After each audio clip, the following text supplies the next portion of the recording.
सच कहूँ तो मुझे समझ नहीं आ रहा कि इस ड्रामा की शुरुआत कहाँ से करूं, क्योंकि ये इतना पागलपन भरा है। और ये शुरू होता है एक आदमी से जिसका नाम है डैन बिल्जेरियन। वो एक जबरदस्त यहूदी विरोधी है जो ये दावा कर रहा है कि वो अमेरिका की रक्षा करेगा इस घुसपैठ से। इस बीच उसकी तस्वीरें कतर में ली जा रही हैं और वो इस्लामोफोबिक नैरेटिव बढ़ा रहा है। इसमें हैरानी नहीं है, ये सब साथ चलते हैं। उन्हें लगता है इस्लामिस्ट लोग अमेरिका पर कब्जा करना चाहते हैं और इसलिए वे सब कुछ यहूदियों पर ही डाल देते हैं ताकि कोई भी असली मुद्दे पर ध्यान न दे सके कि असल में क्या हो रहा है। लेकिन अब तो ये और भी अजीब हो गया है, क्योंकि निक फुएंटेस जो हाल ही में डेमोक्रेट के रूप में सामने आए हैं, अब ऐसा कह रहे हैं। डैन बिल्जेरियन ने उनसे निजी तौर पर पूछा कि वो ना सिर्फ इजरायली सरकारी अधिकारियों बल्कि बेन शापिरो की भी हत्या कैसे कर सकते हैं। दोस्तों, ये कहानी अनोखी है क्योंकि डैन बिल्जेरियन अब वर्तमान गवर्नर रैंडी फाइन के खिलाफ चुनाव लड़ने की कोशिश कर रहे हैं। काश मैं जो कह रही हूँ वो झूठ होता, पर ऐसा नहीं है। ये कहानी सच में पागल कर देने वाली है और ये निक फुएंटेस की कही हुई बात है। पहली बार जब मैं डैन बिल्जेरियन के घर मिली, उन्होंने फोन अलग कमरे में रखने को कहा और पूछा कि इजरायली मंत्रियों की हत्या करना कितना मुश्किल है। उन्होंने मुझे दुबई और कतर बुलाया, लेकिन मैंने मना कर दिया। वहां जाते वक्त एफबीआई ने उन्हें घात लगाकर घेर लिया। ये कहानी अपने आप में अजीब है। और हम निक फुएंटीज की बात करें तो वो एक ऐसा इंसान है जिस पर मुझे नहीं लगता कि आपको सच में भरोसा करना चाहिए, लेकिन ये एक कहानी है। और फिर इसकी पुष्टि करने के लिए लुकास गेज, जो पहले एक कट्टर यहूदी विरोधी थे और हाल ही में उनका रवैया कुछ बदल गया है, जो अपने आप में अजीब है, उन्होंने उन्हें इस तरह जवाब दिया। काश मैं कह सकती कि ये बड़ा चढ़ाकर कहा गया, लेकिन यही उनका जवाब था। वो कहाँ है? हे भगवान, निक, सच में उसने मेरे साथ भी वही किया था। मुझे और जेक को उस कमरे में ले गया जहां बैटिंग केज था। हमने फोन सोफे पर रखे और दूसरे कमरे में गए जहां बड़ी टीवी थी। उसने पूछा कि बेन शापिरो कहाँ रह सकता है और उसकी हत्या कैसे की जा सकती है। ठीक है, ये डैन बिल्जेरियन के कथित बयान से है। फिर ये उनके मुसलमानों के साथ तस्वीर है। मुझे मुसलमान पसंद है। मुझे लगता है कि ये बहुत सुंदर और शांति प्रिय धर्म है, लेकिन मीडिया में उनकी गलत छवि बनती है। मैंने कुरान पढ़कर समझने की कोशिश की है। वो दिखाता है कि वो ईसाई है, जबकि असल में नहीं है। अब जाहिर है इन सब के अलावा ये आदमी अमेरिकी कांग्रेस के लिए चुनाव लड़ने को नामांकन दाखिल करना चाहता है, रैंडी फाइन के खिलाफ, जो सार्वजनिक रूप से यहूदी है। इससे भी अहम है कि वे कट्टरपंथी इस्लाम के सख्त विरोधी है। सच कहूँ तो मैं उन लोगों की विडंबना नहीं समझ पा रही हूँ जो अमेरिकी मूल्यों की रक्षा का नाटक कर रही हैं, जबकि उनका सब कुछ बिल्कुल जाहिर है।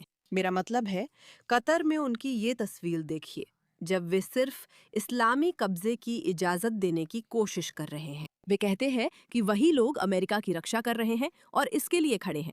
उन्हें ये मजेदार और कमाल लगता है कि वे नफरत के पीछे एकजुट है और हमें इस पर बात करनी होगी। पहले स्वागत है द पुशबैक में। मैं मीरा के हूँ, आपकी होस्ट। जरूर उस सब्सक्राइब बटन को दबाएं, लेकिन उससे भी ज्यादा जरूरी है कि इस वीडियो को ज्यादा से ज्यादा फैलाएं ताकि दूसरे लोग भी जान सकें कि ये आदमी असल में कौन है। आज आपके लिए ढेर सारी जानकारी है, तो इस शानदार वीडियो से शुरू करते हैं। वही आदमी जो आपका सरकारी प्रतिनिधि बनना चाहता है। मेरा मतलब है, सच कहूं तो आज की दुनिया में जो एकमात्र असली लड़ाई मुझे लड़ने लायक लगती है, वो है, आप जानते हैं, इजराइल का सफाया करना। मेरा मतलब है, मैं तो कल ही साइन अप कर लूंगा, मैदान में उतरूंगा और जाके इजरायलियों को मारूंगा। वो मेरे लिए एक शानदार दिन होगा। मैं कहीं भी ड्राफ्ट वेवर पर साइन अप कर लूंगा। मुझे एक राइफल दो और मुझे वहां भेज दो। क्या मैं बस इतना कह सकती हूँ कि जब आपके पास कोई आवाज होती है जो कहती है मैं अमेरिका के लिए हूँ, मैं अमेरिका के लिए हूँ, मैं अमेरिका के लिए हूँ, मैं बस रक्षा करना चाहती हूँ, और वे जो कुछ भी करते हैं, सचमुच जो कुछ भी करते हैं, वो है किसी दूसरे देश के बारे में पागलपन की हद तक सोचना और उसी देश पर ध्यान केंद्रित करना और ये कहना कि असली समस्या वही है, बजाय इसके कि वे अपने ही देश को बेहतर बनाने की कोशिश करें। मुझे ये हैरान करने वाला लगता है कि लोग अब भी इस बात में फंस जाते हैं। हाँ, मैं बस यही करना चाहती हूँ कि बाहर जाऊं और इजरायलियों को बाहर करूं। बस आगे बढ़ो, जैसे बस आगे बढ़ो, अपने क्षेत्रों पर ध्यान दो और अपने क्षेत्रों में काम करो। तुम्हें इजराइल तक जाने की क्या जरूरत है? आखिर तुम्हें किस बात ने इतना परेशान कर दिया है डैन बिल्जेरियन? इसमें क्या इतना जटिल है? तुम्हारे लिए इसमें क्या इतना असहज है? क्या ऐसा हो सकता है कि तुम ऐसी पागल बातें कहकर ध्यान भटकाने की कोशिश कर रहे हो ताकि लोग असल में क्या हो रहा है ये ना जान पाएं? हाँ, यही वो आदमी है जो कैंडिस ओवेंस आंदोलन का समर्थक है। इस पर आगे बात करेंगे।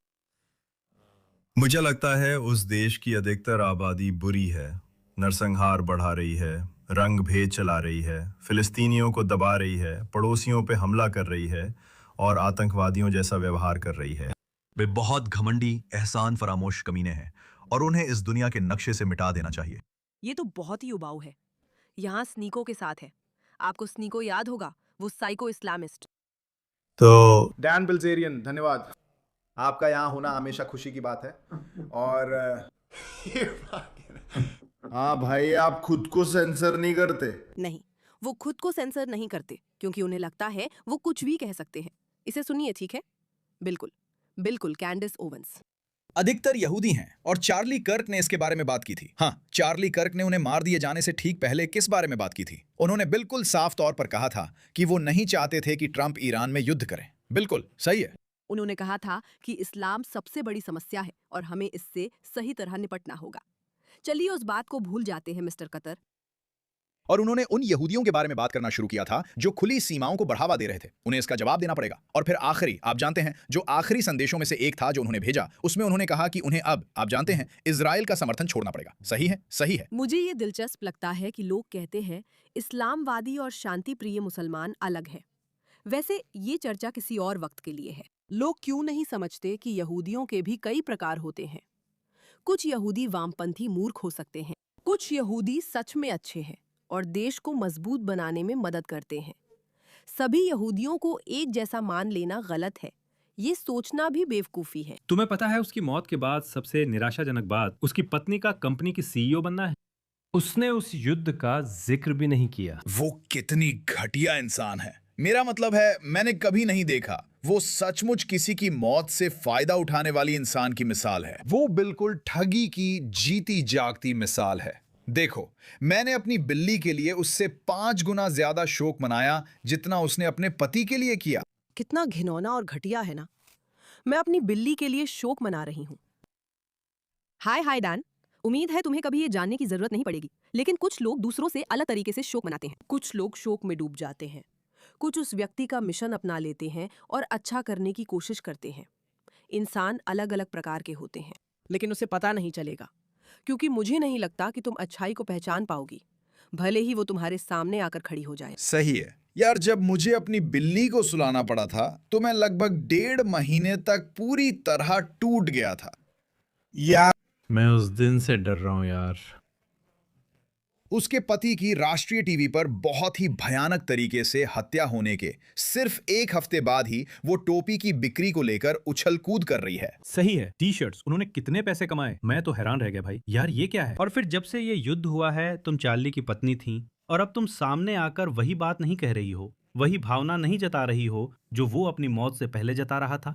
हाँ, वही 1 सेकंड की क्लिप जिसमें उसने कहा था कि उसे उन यहूदियों से परेशानी है जो टकर कार्लसन का बचाव करने पर नाराज है, जो वैसे आखिरकार पूरी तरह पागल इस्लामी शरिया कानून के कट्टर समर्थक निकले और वे सभी यहूदी पूरी तरह से सही साबित हुए। और अब लोग 8 महीने बाद कह रहे हैं, ओ हाँ, शायद टकर अच्छा इंसान नहीं है और शायद चार्ली ने उस समय ये नहीं देखा था।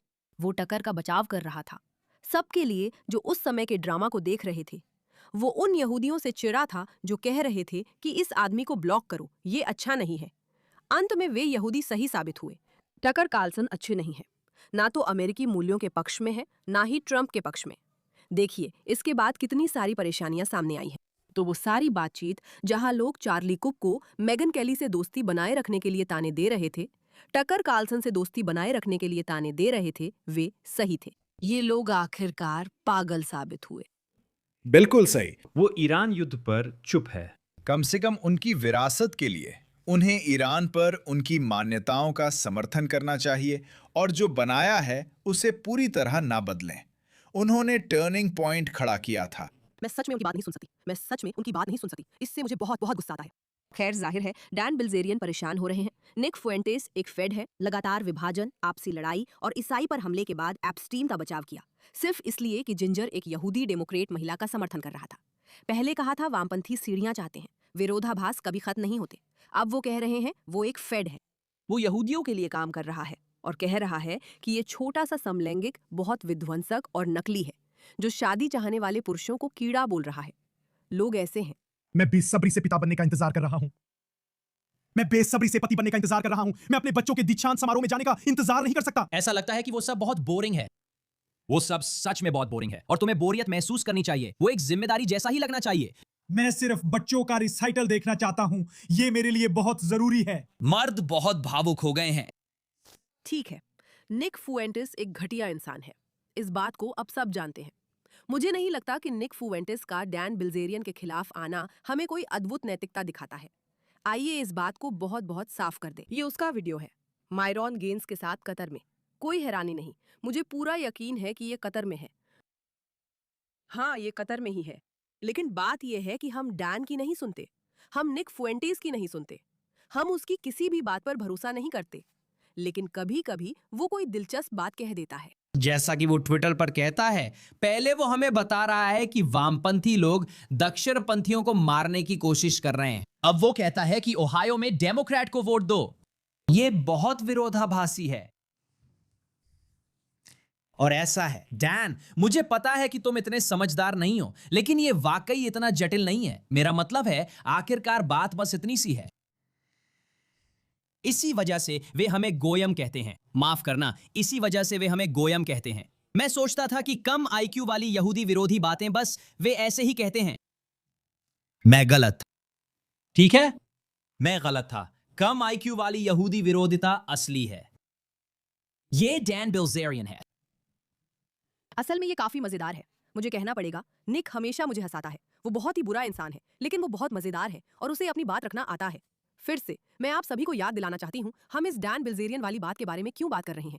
हम डैन बिल्जेरियन के बारे में क्यों बात कर रहे हैं। निक फुएंटेस की मुहिम चल रही है, जिसमें इयान कैरोल जैसे बुरे लोग सामने आ रहे हैं। फिर याद दिला दूं कि ये आदमी ऐसी बातें करता है, कहता है कि वे दूसरों से बेहतर हैं और मैं क्या। खैर, तुम करते हो, ये तो साफ है कि तुम करते हो। ये बिल्कुल साफ है, देखने वाला और कोई नतीजा नहीं निकालेगा। मैं हैरान हूं कि तुम इतने बेधड़क हो। हाँ, मेरा मतलब है, मुझे अच्छा नहीं लगता जब लोग सोचते हैं कि वो दूसरों से बेहतर हैं। और आप इसे इजराइल में देखते हैं, वो ऐसा ही बर्ताव कर रहे हैं और वो फिलिस्तीनियों के साथ दूसरे दर्जे के नागरिकों जैसा व्यवहार कर रहे हैं। वो उनके साथ इंसान से भी कम जानवरों की तरह सलूक कर रहे हैं।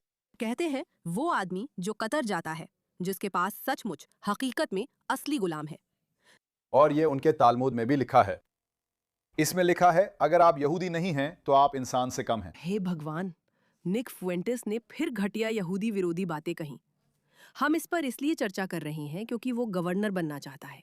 आप जानते हैं, इन आंदोलनों ने अपने उम्मीदवार उतारने की कोशिश की है। वे थॉमस मेसी का समर्थन कर रहे हैं। भले ही थॉमस मेसी का हाल ही में खुलासा हुआ है कि उन्होंने मुसलमानों से, खासकर हमास समर्थक मुसलमानों से हजारों डॉलर के दान लिए हैं। बिल्कुल भी शर्म नहीं है।